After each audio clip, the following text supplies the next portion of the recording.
Hey guys, Chef Wu Can here. How are you today? Today I'm going to make a very simple dish with a protein and a vegetable. We're going to make roast pork with baby bok choy. Okay, it's a very popular traditional dish, but it's really delicious and very easy to make. Okay, we're going to start off with freshly made roast pork. Now in my videos I have a channel that shows how to make fresh roast pork. Basically, the brand that you really want to buy when you go to an Asian market is Mr. Lee Gum Gay Char, C-H-A-R, C-O-S-I-U sauce. That's a roast pork sauce. It's already made, it's in a jar. And basically, what you do is buy a pork shoulder or Boston butt that's been wrapped in a net. When it's wrapped in a net, the bone is not there. So all you have is basically a pork shoulder, all pork in it. You cut it into strips, right? Reasonable strips. Then you add the bottle of sauce, and then basically add a little bit of red dye number 2. Now you're not using it every day, right? So a little bit won't hurt you, but it's just to give it more color, all right? And then you put it in a Ziploc bag and let it marinate for maybe 2 days or 1 day. The longer, the better. Now, when you put it in a Ziploc bag, you may want to put it under another dish, so in case any spillage comes out, your refrigerator won't be messed up. So then, basically, take it out after 2 days or 1 day. You put it in the toaster oven or your oven, and you bake it for like 30-35 minutes, right? And it may char a little bit on the top, but you want that to give it some texture to it. And then you take it out and you cut it, you see if it's done, and if it's done, you already made roast pork. Now, you're not going to get the same quality of roast pork that you're going to get in a takeout restaurant. All they do is just add coloring. They don't add any flavoring agents or nothing. So you'll know that you added delicious flavor to your roast pork. And then on top of that, if you like a little bit more sweetness, you want the candied roast pork, you can add a little bit of honey, add it to the bag, and let it just marinate overnight, okay? So we have the roast pork. So we took a small piece and we sliced it up really thin, right? Then we got the baby bok choy. Baby bok choy.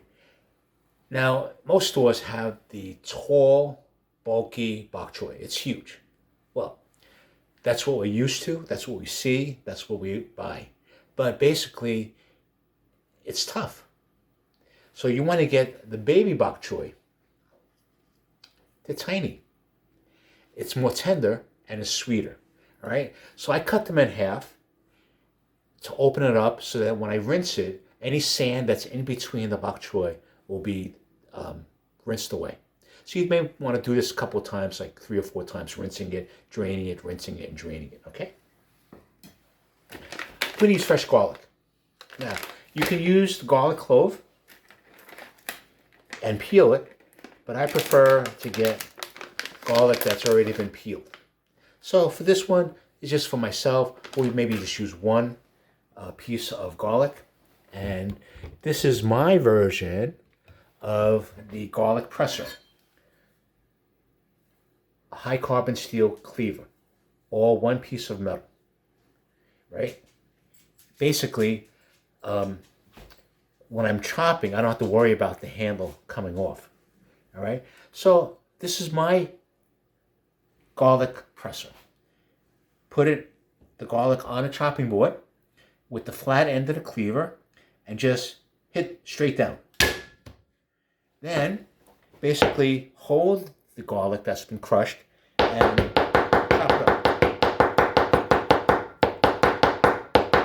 Okay. And then wipe the sides, and we have fresh crushed garlic. You don't have to worry about cleaning the holes of the garlic press. You don't have to worry about hurting your wrist or your thumb action in terms of trying to squeeze the garlic through the little holes. It's quick and easy, all right? Then we have Shao wine. Shao wine is used extensively in Asian cooking. It's a wine that's made in the province of Shaoxing, and basically it adds sweetness. we have oyster sauce. This is only the container that carries the oyster sauce. Oyster sauce is made from an oyster extract with sugar and salt and a thickener. And basically, that was a mistake discovered by Mr. Lee Kum Kee. Okay? And it tasted so good, he used oysters. And basically, he simmered it down. He had a very high potency of oyster extract, added the sugar, added the salt, and then he thickened it up with water and cornstarch, and the sauce was delicious. So he tried to sell it, and he sold it to many provinces in China. Then it went to the major cities, and then basically it went all of Southeast Asia and Asia. So practically every Asian dish you eat will have some degree of oyster sauce. Now, you know the famous brown sauce, it has oyster sauce in it. All right, so don't get all grossed out because you probably ingested it at one time or another. All right, so basically we washed the baby bok choy. We sliced up the roast pork. We have the Shao shing wine and the oyster sauce that we need. And sometimes we want a little gravy to stick to the pork and to the vegetables so you get an additional flavor. This is a cornstarch slurry solution. And basically, it's a teaspoon of cornstarch with a little bit of water, and you have a little solution, all right? And this will thicken everything up, all right? So we have everything that we need, and we're ready to put it together. The preparation is the longest time that we need to make the dish. The actual stir fry really doesn't require much time at all. So, I'm using a high carbon steel wok.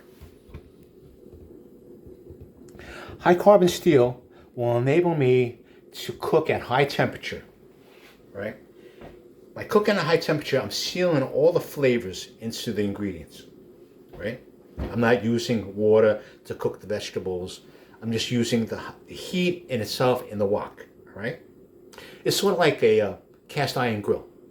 Once you use it, right, after one time after another, it ultimately becomes a non-stick surface, and that's what you want. So I'm using it on a high. Now, if you have a non-stick pan, you may not be able to use it on high flame because it will wear down the coating, the non-stick coating. So I would say use medium, right? Now, if you're trying to get the aroma that you get when you go to a takeout restaurant, you're not going to get it because their gas flames come up to here and the wok sits right on top, all right? So we're going to use olive oil, right? You may say, well, olive oil has a high flash point, but we're not going to be using it that long, right? So basically what we're going to do here is add the roast pork, all right? Then we're going to add the garlic, all right? 1, 2, 3, all right? We want that garlic to merge with the roast pork and the garlic flavor, all right? Then we'll add a little Shao shing wine, maybe a tablespoon, right? To add the sweetness. Then we'll add about a tablespoon of oyster sauce, right?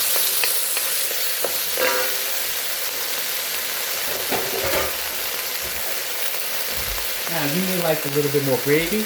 We could always add gravy. So we'll saute it. We'll add a little bit of water for gravy. Now remember, notice that the vegetables go in last.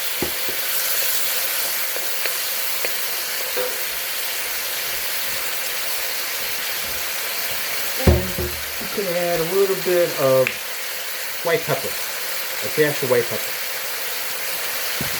And we want that richness and color, and so we have Lee Kum Kee premium dark soy sauce. This is strictly for coloring. Alright? So we'll saute it with some other flavor. We'll add a little bit more water. Okay? We want to have it pleasantly beautiful. Color is really nice and appetizing. We want to smell that aroma. All right. So then we'll add a little bit of the cornstarch. So when the cornstarch will settle in the slurry solution, we have to use our finger to mesh it up together. Add a little bit. Okay. Now we'll add the vegetables.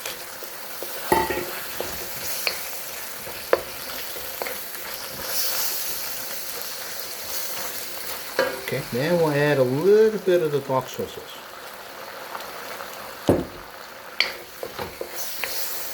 Smell, sight makes the meal appetizing. Alright, we'll keep on stir frying.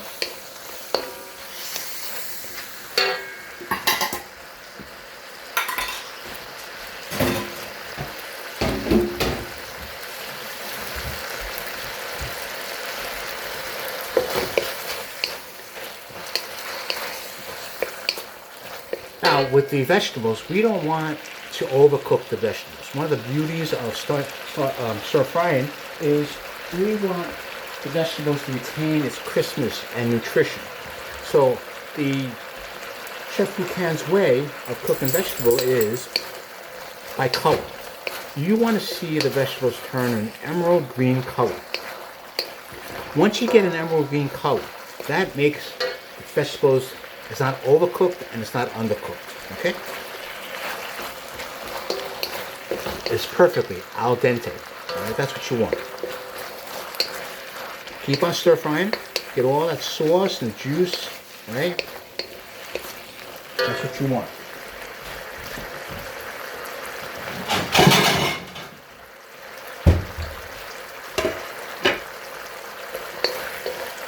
Alright, so as you can see, we got a little bit of the emerald green color. The leaves are turning emerald green. Alright. And we already added the dark soy sauce, so we got a nice little color. We got the oyster sauce to give it the salty flavor, as well as the Shao shing to give it the sweetness, and it binds everything up with the cornstarch slurry solution. We add a little bit of white pepper, and we have the fresh garlic. Shut off the system. Alright.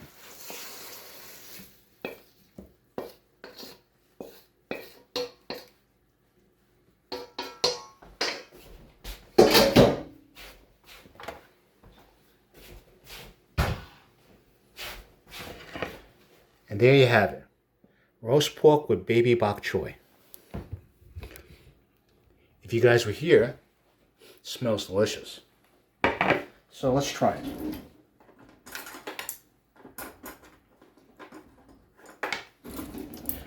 The sight is beautiful. The aroma is there. Let's try a piece of the roast pork. Delicious. The baby bok choy.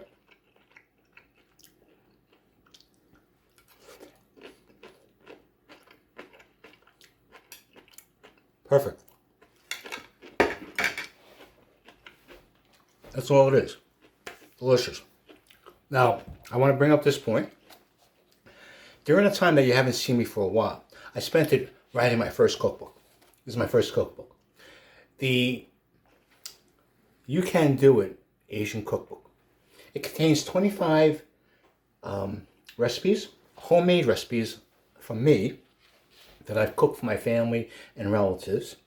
And I'm Chef Buchan, so that would be the key word when you go into Amazon ebooks. All right? Or put the title in, the You Can Do It Asian Cookbook, and you'll find me. And we have some bonus information in the book too. Basically, everybody knows brown sauce. Everybody loves the brown sauce. They don't know how it's made. I include the recipe on how to make the brown sauce, as well as General Shao's sauce, as well as sweet and sour sauce. And you take a little bit of the brown sauce, mix it in with the sweet and sour sauce, and you get ultimately General Shao sauce. All right. So basically, that's it. The bonus there, and basically, my book. The purpose is to explain the why. Why are the procedures this way? Why is timing such a way? Why do we have to use this product? Why does protein come before vegetables? I explain it in detail, all right? I want to save you money, and by explaining to you my cookbook and the recipes, I hope for you to better understand Asian cooking, all right? It's not a mysterious secret formula. It's really basically comes down to basic sources, which I list in the book. And based on the dish that you want to prepare and the ingredients you're going to use, those flavors the sources will bring out those flavors, all right? So, you go to Barnes & Noble, you get those books. They're so beautiful. The picture's so perfect, right? You're thinking that, all right, I got one strike against me. There's just no way I'm going to duplicate that dish to look like that. That's one stroke. Then you read the recipe, and it sounds like they're using terms like you never heard before. Do this, do that, do this. Buy this, buy that, buy this. But they don't really tell you where to buy the item. So you get to spend time trying to find out where to get this item, right? Then they don't tell you, do you really need certain items? I mean, are we that much of an expert that they can mention, for example, truffles, right? Truffles is very expensive. And it's a very unique flavor. But those that have worked or are chefs, they can appreciate the flavor. But you and me, okay, the recipe asks us for a couple of slices, all right? Then you put it in the refrigerator. It sits in the refrigerator for God knows how long, right? You spend $20. Then you try the dish with the truffles in it. And then you taste it. Did it really make a difference to the dish? You may not really know. So I pretty much am pretty straightforward in terms of what ingredients to use so you can appreciate the flavor. A lot of it's pantry flavored. A lot of it is you can order it. I have 2 sites, social media sites, e-commerce sites. Basically, one of them is Weee, W-E-E-E, and you have to download the app that you have. And the other one is there for you to check out. If you have an H-Mart near you or Asian grocery store, they probably will have certain items that you want, all right?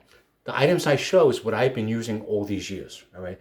It's good quality stuff. And quality ingredients really makes a difference in your dishes, all right? So think about that. I explain the why. A lot of cookbooks don't. So it sort of leaves you like, what do I do? Why? Just do it? Just be mechanical? Well, if you're mechanical, how can you really enjoy cooking?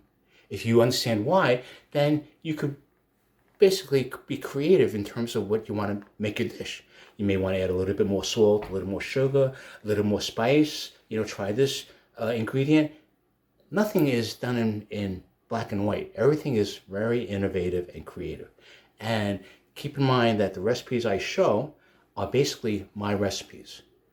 There are other authors, chefs that take a recipe that's popular. They may take out one ingredient or they may add another ingredient.